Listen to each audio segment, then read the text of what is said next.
Hello, I'm Professor Brian Boucher. Welcome back. In this video, we're going to kick off our look at marketable securities, which are companies' investments in the stock or debt of other companies. We've got a lot of methods to get to, so let's get started. So let me do a big overview of the different accounting methods for intercorporate investments, and then we'll, of course, dive in and look at some of these in more detail. So we're talking about investments in equity or debt of another company. So equity is you're buying shares of stock of another company. Debt would mean that you're buying the bonds issued by another company. The accounting treatment for these investments is going to depend on your influence and your intent for doing the investment. So for small investments in equity, so you buy less than 20% of another company's shares, and that's considered a situation where you wouldn't have a lot of influence over the other company. Or for all investments in debt securities, obviously there's no percent ownership with debt, you're just buying amounts of bonds on the market. We're going to call these assets marketable securities, and there's going to be three methods that we're going to look at. Trading securities, available for sale, and held to maturity, with the latter only being used for debt investments, whereas the first two could be used for equity or debt. Then you could have a strategic investment in the equity of another company. So here you own 20 to 50% of the shares of stock of another company, or you have what's called significant influence, even if you don't own 20%. This asset is going to be called investment in affiliates. And here there's going to be two methods, either the equity method or fair value accounting. And then the last kind of investment is you could actually control the other company. You could own more than 50% of another company, which means that you could outvote all the other shareholders and basically decide what the other company does. Here there's just one method, full consolidation, where you add up all the assets, liabilities of the other company, and then recognize this thing called non-controlling interest for the part that you don't own. 6 methods? Really? Are you serious? How can we possibly learn 6 methods? Yeah, you're right. 6 methods is a lot to learn. And we are not going to learn all 6 methods. We are just going to focus on the trading securities, available for sale securities, and held to maturity. We are not going to talk about the significant investments or the control investments in this course. Just the fact of the matter is they're both way too complicated. And in fact, we have an entire semester-long elective here which talks about those methods in detail. So I can't do them justice without spending, say, a week or maybe even 2 weeks of videos on them. So you're not going to be held responsible for this equity method or for this consolidation method. Instead, we're just going to focus on the marketable securities. And why don't all equity investments go into stockholders' equity? And why don't all the debt investments go into notes payable? Yeah, thanks for the questions. This is a good chance to clarify the following. So when we issue equity, raise money with equity, that's common stock. When we buy another company's stock, so we're on the other side of the transaction, it's an investment asset. Similarly, if we borrow money by issuing a bond, it's notes payable. But if we're on the other side of the transaction buying another company's bond, then it's an investment asset. So focusing on the marketable securities, first we're going to look at equity investments. So this is where we're buying the stock of another company and we're holding less than 20% of the ownership. We don't have any significant influence. So the accounting is going to be based on the intent for making the investment. So the first method is called trading securities. Here your intent is to profit from short-term fluctuations in market prices. In other words, you're actively managing these investments, trying to beat the market, trying to buy low, sell high, earn profits in the short term. This method is common in financial services firms, so banks or investment banks, and financial services divisions, like General Electric has GE Capital as a division. These financial services firms and divisions, part of their business is to profit based on their information and try to beat the market in the short term, so they would use this trading securities method. The next method is available for sale securities, or what we'll probably call AFS through most of the video. Here the intent is to just earn returns over the medium to long term. It's a way to invest excess cash until you need it for a new project. So you have some excess cash, you're holding on to it, waiting for an acquisition or some capital expenditures to come. You could put it in a savings account and earn 0.7% interest, or you could invest in stocks to try to get a higher return. But you're not trying to actively manage this portfolio to get gains in the short term. This method is very common among non-financial firms, so firms other than banks or investment banks. Really? Intent. This whole accounting choice is based on intent? How does the manager know his intent? What if he changes his mind? Yes, I agree. This is sort of weird that we have managers' intentions dictating how this is accounted for. But little history will show that this really came about as a compromise. So when the FASB first proposed putting marketable securities at fair value on the balance sheet, their idea was that the unrealized gains and losses would just go on the income statement. That was fine for financial services firms, which viewed trading in marketable securities as a core part of their business, and so it made sense to have it on the income statement. You had a number of non-financial firms, so regular companies, that were holding these securities that did not want their income to now show the volatility of these unrealized gains and losses over time. So there was a compromise where basically if you wanted to show these unrealized gains or losses in income, you could. We call that method trading securities. If you don't want to show these unrealized gains and losses in your income, you want to keep that volatility out of your income statement, we've got a method for you as well called available for sale securities. So that's really where the two methods came from, and it really breaks down to almost a financial versus non-financial categorization, although many financial firms still have some AFS and some non-financial firms have trading. As far as changing method, you are allowed to change the classification of the securities if you change your intent. And we'll talk about all these issues more as the video goes along. So now let's talk about the differences in accounting treatment between trading securities and available for sale securities. On this slide, we'll just lay out the conceptual differences, and then obviously we'll go through examples to make these more concrete. On the balance sheet, it turns out there's going to be no difference between the two methods. Under both methods, the investment's going to be carried at fair value on the balance sheet date, or as people often say, mark to market. So if you held shares of stock in another company, like let's say Microsoft, at the balance sheet date, you'd have to look at the stock price of Microsoft, use that to figure out the market value of your investment. That's what would show up on the balance sheet date. Now, what that's going to create is unrealized gains or losses. Unrealized gains or losses are where you get a gain or loss on holding the security, but it's a paper gain, or I guess nowadays an electronic gain. You still hold the stock. It's still a holding gain or loss. You haven't realized it. What later we'll talk about realized gains or losses. That's where you actually sell the stock and then get a gain or loss based on selling the stock. Unrealized is a gain or loss that you've experienced from holding the stock, but that could go away as you continue to hold the stock. Now, these unrealized gains or losses are important because this is where the two methods are going to differ.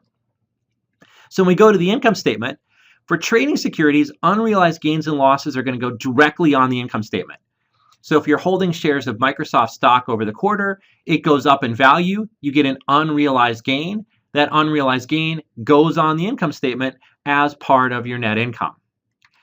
For available for sale securities or AFS securities, that unrealized gain or loss is going to go into something called accumulated other comprehensive income, or as we're going to call it, AOCI.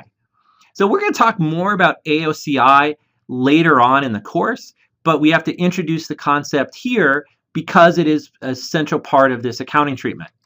So AOCI is like a retained earnings account. In fact, look, the words are sort of similar. So instead of retained, we say accumulated.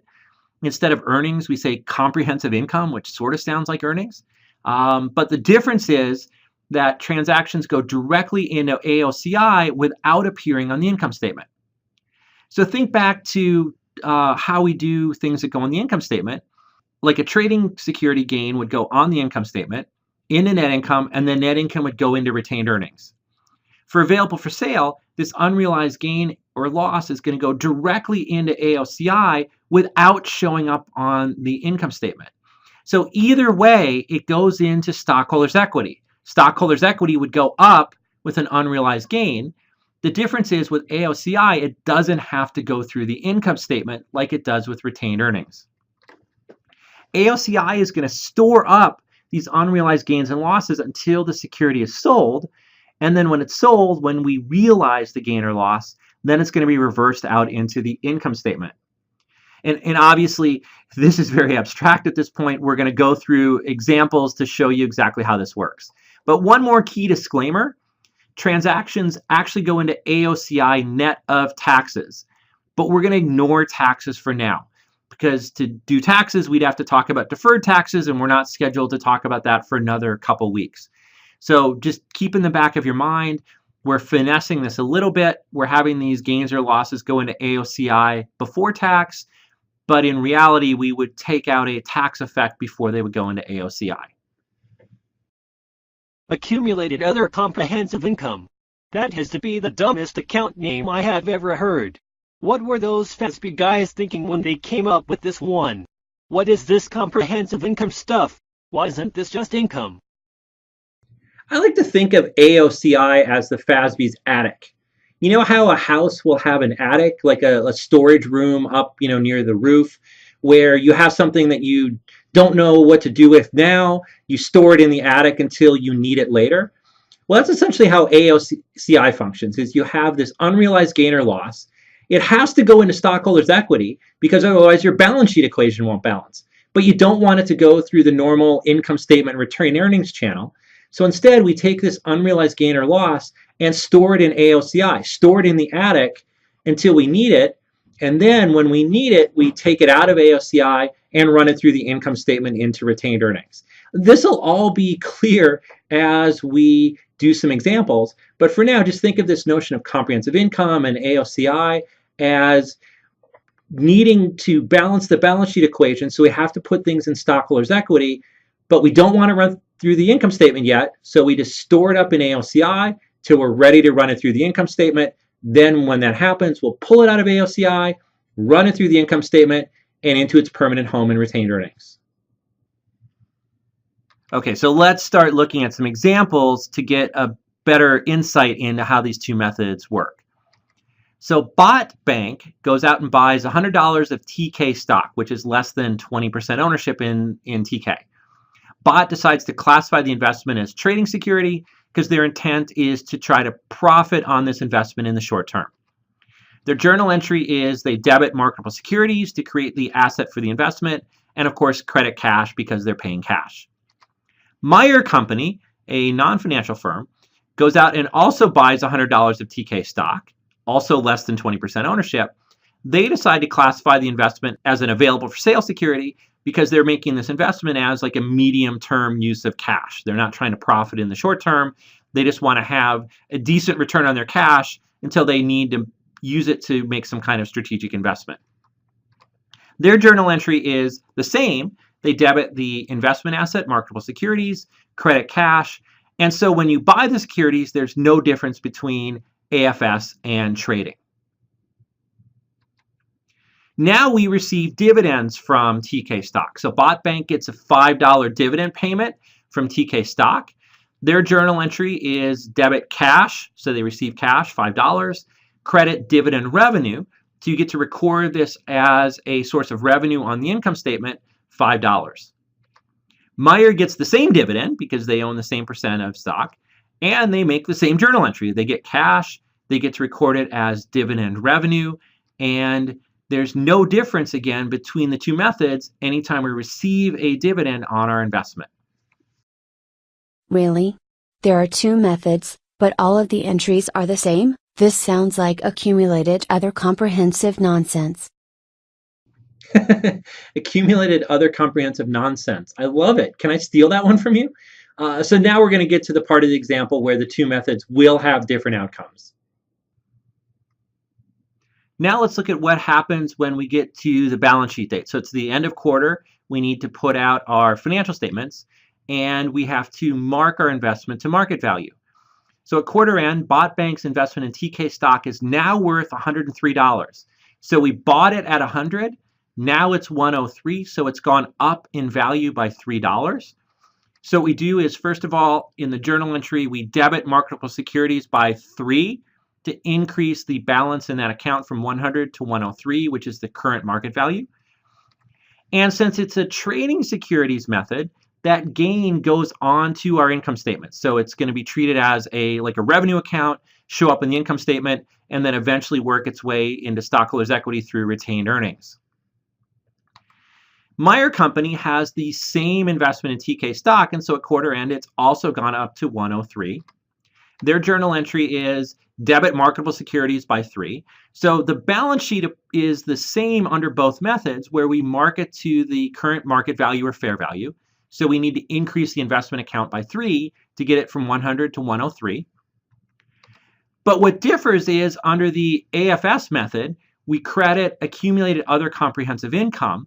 Notice there's no plus R here. It doesn't go onto the income statement. It goes directly into stockholders' equity. And what I'm going to do is carry around the AOCI T account so that we can see how it works through the example. So what this does is basically put an entry on the credit side of AOCI, which is going to increase stockholders' equity. So the unrealized gain that we got is part of net income under the trading securities method for BOT, which means it goes into net income and eventually into retained earnings. But it bypasses net income for available for sale, AFS, for Meyer. So it doesn't show up in the income statement, goes into AOCI. The net effect is stockholders' equity goes up under both cases, but the difference is it doesn't show up in the income statement under AFS, where it does under trading. What do you mean by an unrealized gain? A gain is a gain. Yes, I would always want to book gains on my income statement.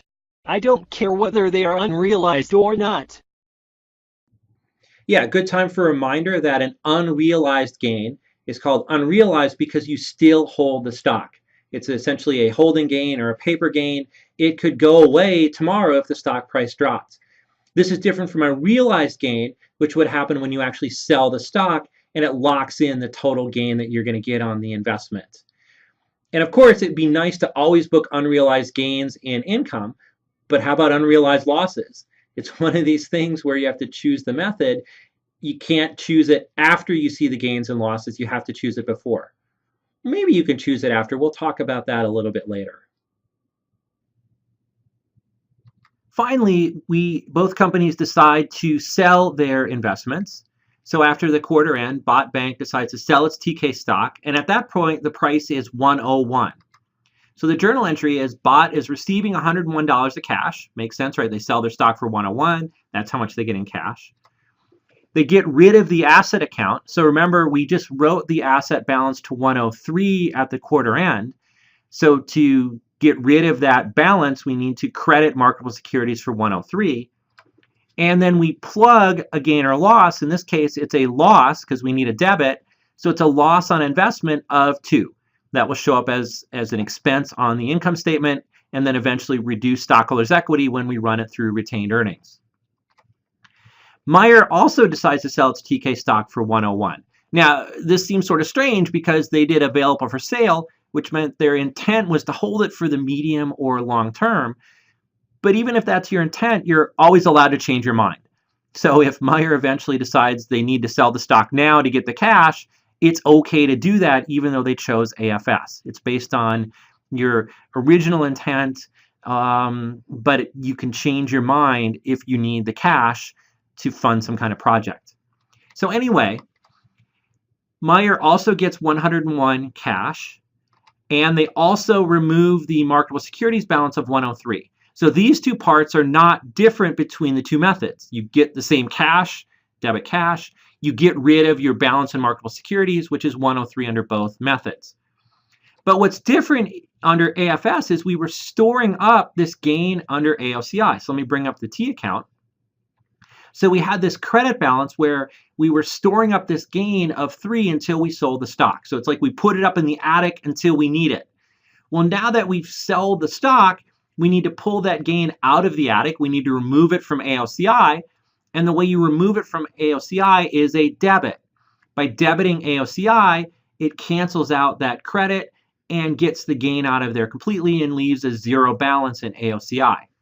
Then we plug, and it turns out that Meyer gets to record a gain on the investment, Because this is a realized gain, we actually realize this by selling the stock, it goes on the income statement, will go through retained earnings into stockholders' equity. So notice that the realized gain or loss for trading securities for bought is based on the last balance sheet value. So relative to the value of 103 at the last quarter end, you lost 2 on your investment. But for Meyer, the gain or loss is based on the original cost. You bought it at 100, you sold it at 101, you actually got a gain of 1. So this is a fundamental difference between the two methods. Trading securities, your realized gain and loss is always based on what it was last valued at the balance sheet date. Whereas for available for sale, your gain or loss is based on what you originally bought it. You bought it at 100, sold it at 101, that's a gain of 1. Versus AFS, it was 103 the last time you put it on the balance sheet, you sold it for 101, you actually lost 2 relative to that most recent valuation. Really? Bought and Meyer bought the stock at the same price. And sold the stock at the same price, but their gains are different? LOL, this is just silly. Yeah, I would agree it seems silly on first glance, but really the method is set up to accomplish 2 different objectives. So if you want to show your gain or loss based on what's happened recently, what's happened since the last balance sheet date, then the trading securities method does that. But if you want to show gain and loss over the entire history of the investment, then available for sale securities does that. So it really gets back to what's your intent for holding the securities? Do you want to show recent market performance or long-term market performance? Whatever your choice is, we've got a method for you. When we get to the summary slide at the end of the example, I hope you'll see that it's not quite as silly as it may seem. But you're going to have to wait to see that great summary slide and the rest of the example until the next video. It's not the most ideal place to cut off the example, but I got a lot of stuff to get through yet, so I figured I better stop here and cut it into 2 more manageable sized videos. I'll see you next time. See you next video.